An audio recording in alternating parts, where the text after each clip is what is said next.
Hello guys. Hi brother. Ayusin. Thank you ha. Si brother pala guys. Napaispatan ko guys yung shovel ko oh. Maraming salamat kay brother. Binablog ko yung pagtatanim minsan brother. Salamat brother. Tatanim ako guys dito sa chapel namin ng snake plant. Hello ate. Ang ganda naman ni ate. Hi. Ay ang ganda naman ng baby. Ito ka baby oh.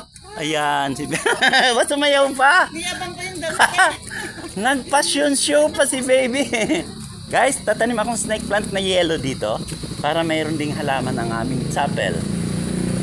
May misa dito guys, once a month lang pag linggo. Ayan. Ang aming maliit na chapel. So guys, nagtanim ako ng yellow para ma-vlog ko guys mamaya. Ito maganda rin sa guys oh. Bumila ako bumila ako ng paso. Andito yung dalawa guys.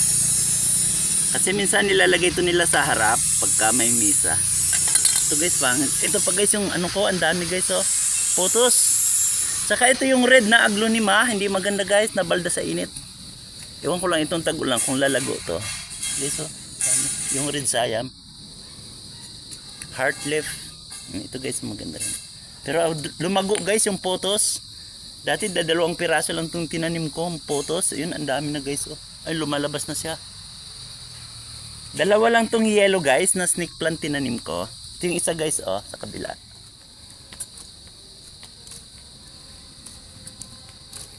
Ganda guys. Ayan oh. Oh. Katatanim ko lang guys ngayong hapon. Ayan guys oh. Nilagyan ko ng kaunting uling. Saka maganda naman lupa nito guys. May vermicast. Yellow siya guys. Kasi medyo unique guys yung yellow dito. Bihira. Ito pa guys yung aking red sayam oh. Medyo hindi na maganda tubo. Pero buhay naman to kasi umuulan na ngayon. Ayan, heart leaf. Tsaka ito guys, malago. Hindi ko alam kung humalumina ito guys. Minsan guys, napuputil yung dahon. Yung ano ng butterfly, yung uod, kinakain siya. Malakas kumain kasi guys yung butterfly, yung anak niya. Ayan guys. Okay guys. Hindi ko na guys pakakahabaan. Medyo makulimlim dito guys oh.